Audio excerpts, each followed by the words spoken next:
Hey guys, it's Geshav from Revolution Hive. In this video, I'm going to talk about how you can stop overthinking things and worrying generally and use those two feelings and emotions when they come up to your advantage. Let me start off by saying I used to be a chronic overworrier. I used to overthink everything, and sometimes I still do. I still worry about things, I still overthink things. I think it's kind of natural, to be quite honest with you. But I used to be much worse at it than I am now. And I get a lot of people who message me and ask me, I overthink things quite a lot. I worry quite a lot. And, I'm always thinking about things. How can I quieten my mind? How can I deal with these emotions? I remember feeling that as well. There's still things that I worry about now, like sticking to my diet, reading a book a week, making sure I put daily videos out, making sure that I grow my channel, and even the deeper things like being a good son or a good brother or a good friend. Am I really doing that? Am I working too much? Am I reading enough? Am I putting myself out there enough? Am I loving myself enough? Am I going home at the time I'm supposed to? Am I experiencing too much pain, too much failure? Worrying about feeling rejected by other people, worrying about failure and pain. These things still come up, but I think the difference between where I was before and where I am now is simply that I've learned to deal with it a lot better. So let me tell you a little bit about what I used to be like so you can really understand, because I know watching this video it can seem very different.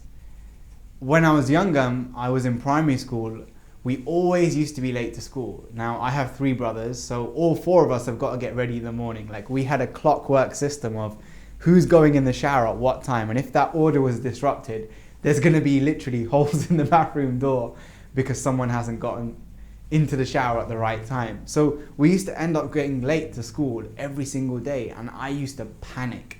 I used to get chest pains, and I remember walking through the school gates and just feeling like the whole world is coming crashing down on me, literally like Chicken Little.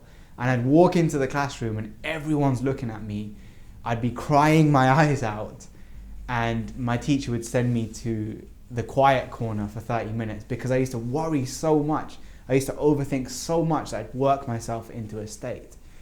So let me start with a really simple distinction, that worrying and overthinking isn't necessarily a bad thing, because there's 2 types.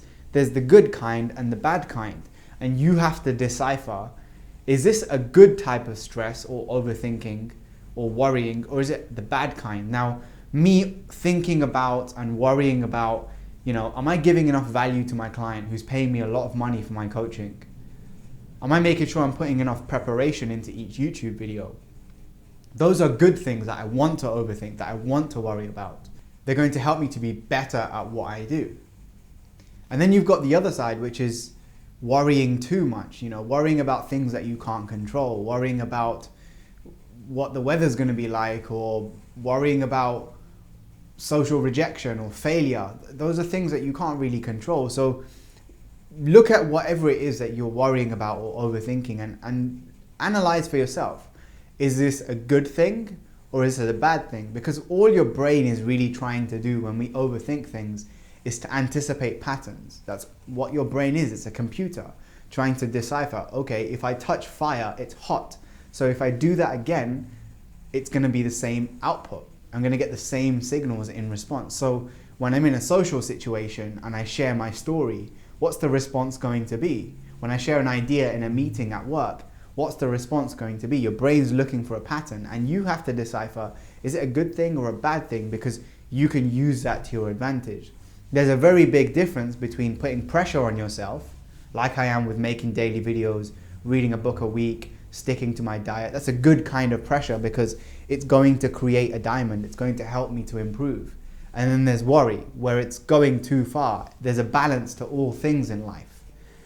The second thing, and perhaps the most important, is to look at it psychologically. What does the psychology say? What do the top scientists, neuroscientists, psychologists say on this topic? Well, your brain is a little bit like a chimp. There's a great book called The Chimp Paradox by Dr. Steve Peterson. He talks about you have a part of your brain which is much more primal than your rational thinking brain. And it's a little bit like a little chimpanzee, in that If a chimpanzee feels neglected, it's going to scream. If it feels threatened, it's going to get angry. If it feels like you're encroaching on its territory, it's going to fight back. And our feelings and our emotions work in the same way. So this helps me to understand, where is this worry and anxiety and overthinking coming from? Does the chimp part of my brain feel threatened? And if it does, the important thing to remember is you can't control your chimp, aka you can't control your emotions, but what you can do is learn to manage them better. And that's why at the beginning of the video I said worrying and overthinking isn't necessarily a bad thing that you should be trying to stop. It's more about learning how to deal with it better. Going on from this, your brain is also like, if you imagine you're sitting on top of a giant elephant. It's really, really powerful, but you need to be in control. The mind is an excellent, excellent slave, but a terrible master. So if you were to scare the elephant, it might go crazy and start acting out and trash the room and destroy everything. And equally, if you can learn to control it, it can be a very, very powerful ally. So again, in social situations, maybe you're at a networking event and you're speaking about your business idea and somebody's just looking away into the distance, not really looking you in your eyes so that you know they're listening to you. In that instance, your elephant or the chimp part of your brain is going to feel attacked. It's going to feel insignificant because of how it's being treated. So if you notice that in communication, in your projects that you're working on, in your studying, whatever it might be, you're able to manage it better, because how would you deal with a chimp or a mammoth if you had this giant creature, this irrational being to some degree, reacting in this way? Well, in his book, Dr. Steve Peters, what he recommends is you can give the chimp a banana, so you distract it. You can box it, which means putting it in somewhere safe where it can express itself, but in a very contained, constructive environment. Or you can take it for a walk. So similarly, you can do the same things. You can talk it out, what you're feeling and worrying about. You can walk it out. Sometimes when I'm feeling a lot of worry, I'm overthinking things, I just make it really simple and decide I'm gonna just walk as far as I can and then walk all the way back. And by the time I come back, because I've changed my physiology and I've started moving, I've got oxygen flowing to all parts of my body, I've changed the focus, I've changed my environment, I might feel, 1 to 5 to 10 to 20% better. Whereas if you just sat there watching a YouTube video or sitting in your room in the dark or on your phone in the dark, just thinking and thinking and thinking and not really doing anything, obviously your brain and the chimp or the elephant, the mammoth part of your brain, is going to fixate on the thing that you're worrying about and that you're overthinking. The next thing that I would recommend, I got from Chris Hadfield, is think like an astronaut. If you're overthinking and worrying, learn to think like an astronaut. Astronauts are taught the power of negative thinking. This means looking at all the possible outcomes of any given situation and preparing for every single one of them. Because since you're feeling worried and you're feeling stressed out and you're overthinking things, you might as well use that to your advantage. You might as well use that as fuel rather than fire. So think through the situation you're analyzing or overthinking and start preparing. Prepare for the different worst case scenarios. If you share the idea with your boss that you want to have a raise and he laughs at you and just laughs you out the room, how will you react then? If he says yes, how will you react then? If he absolutely gets totally pissed off, how will you react then? Think through the different actions that you would take based on the possible outcomes so that you turn your worry and anxiety into productivity. Because you're already feeling a certain way, you can't control that, like I mentioned earlier in the video. It's like trying to rationalize with a little chimp.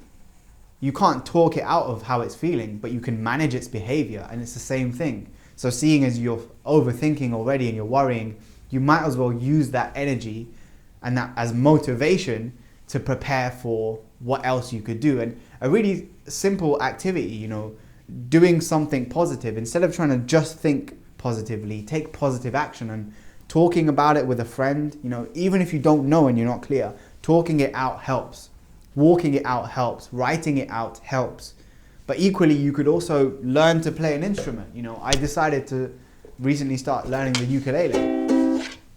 You could wash the dishes. I find that to be incredibly therapeutic. You could create something, you could build something, you could fix something in your house, just changing a light bulb or something. It gives your mind, and more importantly, that chimp and that mammoth part of your brain, something to focus on other than the idea that you're fixated on. And the next thing I would say is notice the patterns, that the worry and the overthinking, it happens in patterns. Now for me, I notice it most on three different occasions. The first is at night.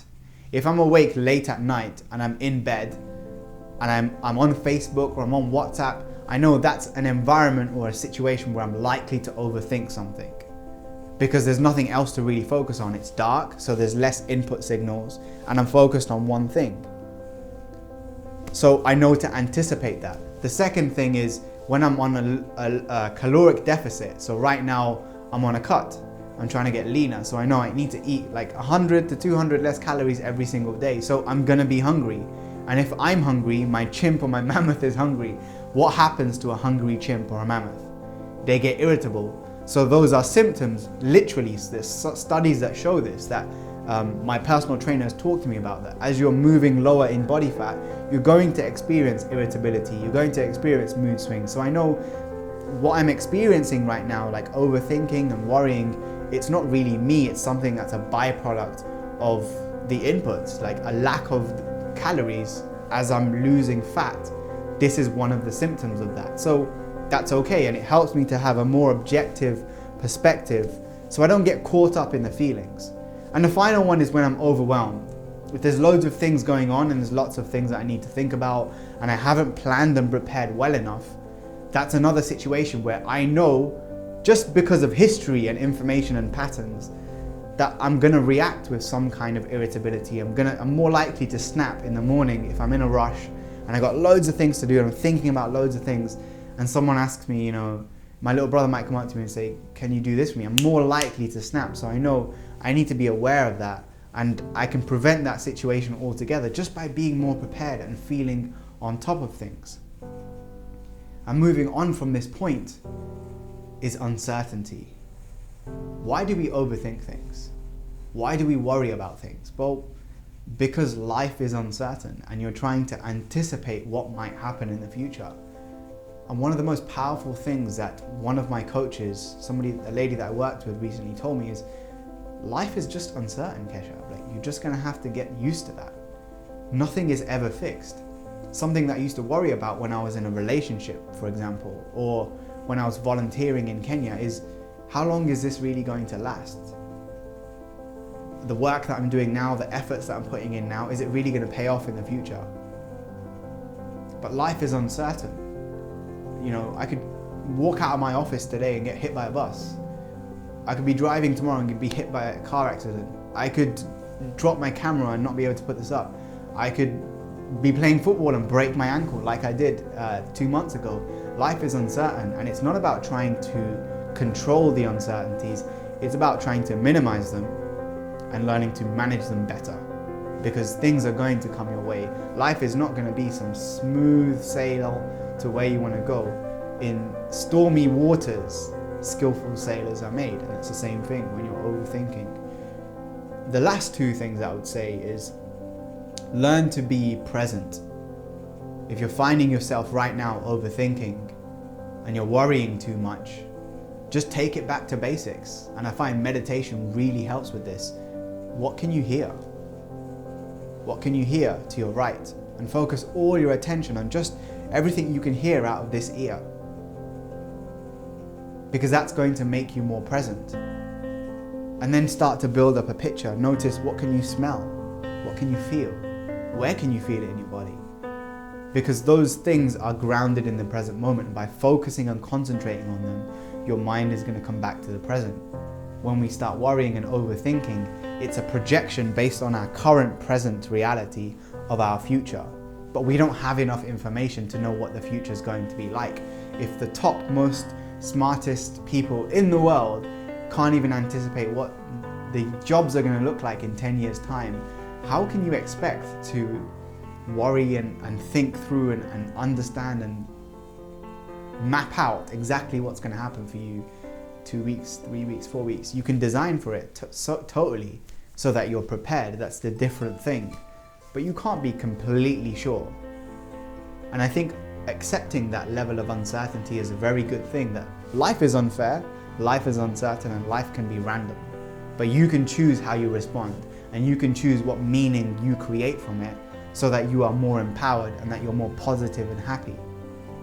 I talked earlier also about another way you can manage those emotions of your chimp and mammoth brain is changing your physiology.